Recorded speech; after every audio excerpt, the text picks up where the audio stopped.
नमस्कार, स्वागत है। आप देख रहे हैं डॉक्टर साहेब। मैं हूं विजय कृष्ण और आज हमारे साथ मौजूद हैं डॉक्टर रणधीर कुमार सिंह। डॉक्टर साहब पटना डेंटल कॉलेज के एचओडी हैं, साथ ही ये मशहूर डेंटिस्ट भी हैं। इनसे आज जानने की कोशिश करेंगे कि दांतों से संबंधित बीमारियों में क्या क्या प्रमुख है और बीपी और डायबिटीज़ से दांतों को क्या इफ़ेक्ट होता है। तो बहुत बहुत स्वागत है डॉक्टर साहब आपका हमारे चैनल में। धन्यवाद। जैसे कि हम लोग आज चर्चा कर रहे हैं डायबिटीज़ और ब्लड प्रेशर का। तो डायबिटीज़ और ब्लड प्रेशर एक दूसरे के साथ हमेशा जुड़ा हुआ रहता है। अधिकतर डायबिटिक पेशेंट में ब्लड प्रेशर की समस्या होती ही है और डायबिटीज़ एंड ब्लड प्रेशर दोनों का ही एक अलग तरह से इफ़ेक्ट हमारे दांतों पर, मसूड़ों पर पड़ता है। स्पेशली यूँ कहूँ तो मसूड़े पर ज़्यादा असर पड़ता है। दांत क्या है कि फिक्स्ड है, कैल्सीफाइड चीज़ है, हार्ड चीज़ है, तो उस पर असर कम होता है। लेकिन जहाँ भी मसूड़ा है, जहाँ भी सॉफ्ट टिश्यू है, मुलायम चीज़ है, वहाँ असर ज़्यादा होता है। तो पहले अगर चर्चा हम लोग ब्लड प्रेशर का करें, बीपी का, तो बीपी का डायरेक्ट इफेक्ट दांतों पर या मसूड़े पर कम होता है। लेकिन ब्लड प्रेशर में एक दवाई यूज होता है निफेडेपिन, जो सबसे कॉमन मेडिसिन है, जो सबसे पहले प्रेस्क्राइब किया जाता है।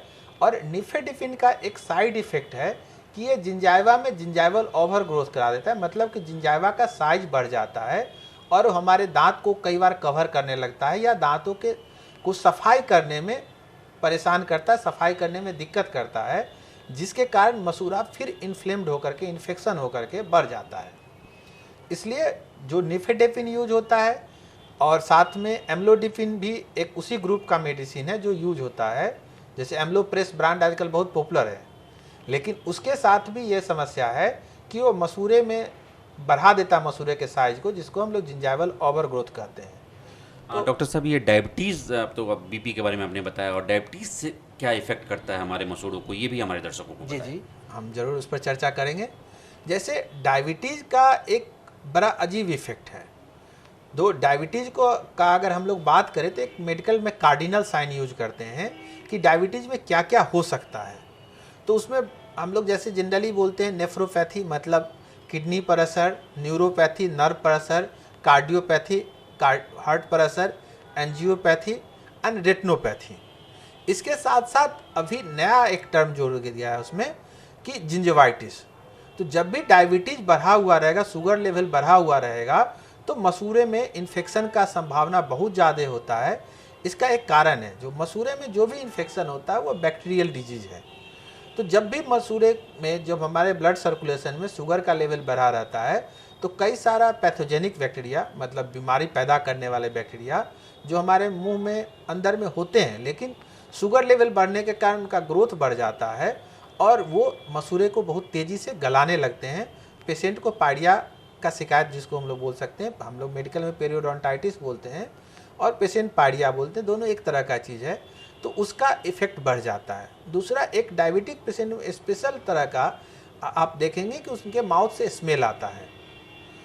एक और अभी नया रिसर्च में पता चला है कि डायबिटीज और पेरियोडोंटल डिजीज एक दूसरे से जुड़ा हुआ है। मतलब कि अगर पाइडिया का शिकायत बढ़ रहा है तो आपका शुगर लेवल भी दवाई से भी आसानी से कंट्रोल नहीं होगा, लेकिन अगर आप पाइडिया को कंट्रोल रखते हैं तो आपका डायबिटिक कंट्रोल पर भी असर पड़ेगा।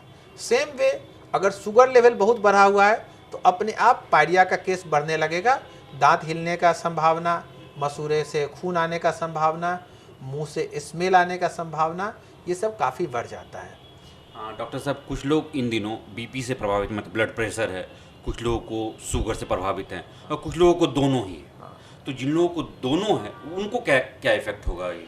देखिए, जिनको दोनों है तो सबसे पहले जो दवाई चल रहा है वो सारे पेशेंट में असर नहीं डालता है, लेकिन जो लोग दवाई ले रहे हैं, स्पेशली निफेडेपिन, एम्लोडेपिन, हम लोग इसको मेडिकल में इस ग्रुप को बोलते हैं कैल्शियम चैनल ब्लॉकर। तो अगर ऐसा कोई मेडिसिन ले रहे हैं तो उनको चाहिए कि मसूड़े का ध्यान रखें। अगर आप ब्रश करके एक बार आईने में देखें, अगर लगता हो कि मसूड़े का साइज बढ़ रहा है तो आप अपने डेंटिस्ट से दिखाइए। साथ में अपने जो डायबिटोलॉजिस्ट हैं, जिनसे आप डायबिटीज़ का इलाज करा रहे हैं, उनको भी बताइए कि सर इससे मसूड़ा का साइज बढ़ रहा है, अगर हो सके तो मेरा दवाई चेंज कर दीजिए। जैसे डायबिटीज़ में सैकड़ों तरह का दवाई अवेलेबल है, ऑलमोस्ट 20-25 तरह का ग्रुप का दवाई चल रहा है, तो निफेडेफिन को चेंज करना कोई बहुत मुश्किल काम नहीं है। नो डाउट ये ड्रग ऑफ चॉइस होता है, सबसे पहले यही प्रिस्क्राइब किया जाता है, लेकिन अगर गड़बड़ी हो रहा है तो वो दिखाएं और टाइम टू टाइम अपने दांतों का सफाई भी कराएं, प्रोफेशनल क्लीनिंग, क्योंकि पर्सनल क्लीनिंग तो हर आदमी अपने घर में करता है, लेकिन इसके बाद भी कुछ अगर कमी रह जाती है तो उस कमी में हम लोग सहयोग करते हैं और प्रोफेशनल क्लीनिंग करके उनके दांतों का सफाई कर देते हैं। कुछ नेचुरल तरीके से भी क्या इस हम लोग अपने मसूरों का और दांतों का ध्यान रख सकते हैं, बीपी और शुगर वाले जो स्पेशली खास तौर से पेशेंट जो हैं? देखिए, नेचुरल तरीका आपके पास एक ही है कि आप अपने दांतों का सफाई अच्छे से करें, और इसके लिए हर आदमी कोशिश करता है, ट्रेंड होता है, लेकिन अगर इसके बावजूद भी अगर कुछ कमी रह जाती है तो आप ज़रूर अपने डेंटिस्ट का सहयोग लें, आप उनसे दिखवाएं। हाँ, एक चीज़ ध्यान रखना है कि आप अच्छे से अच्छे जो ट्रेंड लोग हैं उन पर ही भरोसा करें, क्योंकि अभी के समय में प्राइवेट कॉलेज और छोटे छोटे कॉलेज से बहुत सारे ऐसे हैं जो कॉलेज ही नहीं जाते हैं, डिग्री लेके आए हुए हैं, उनसे आप बचें और अच्छे लोगों से अपना इलाज कराएं जो आपको सही सलाह भी दें और सही तरह का इलाज भी दें। डॉक्टर साहब बता रहे थे बीपी यानी ब्लड प्रेशर और शुगर कैसे दांतों और मसूरों को प्रभावित करता है। तो आप यदि इन दोनों से प्रभावित हैं तो ख़ास तौर से अपने दांतों का ध्यान दें और समय समय पर किसी चिकित्सक के पास ज़रूर जाएं और दांतों की सफाई करवाएं। आपका हमारे चैनल पर बहुत बहुत धन्यवाद। आपका भी, आपके चैनल के साथ बहुत बहुत धन्यवाद, और साथ में दर्शकों का भी धन्यवाद।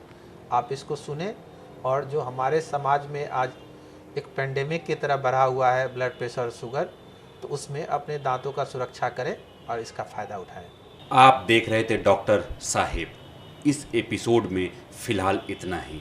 अगले एपिसोड में आपसे फिर से मुलाकात होगी। यदि आपने अभी तक हमारा चैनल डॉक्टर साहेब नहीं सब्सक्राइब किया है तो तुरंत कर लें। तब तक के लिए नमस्कार।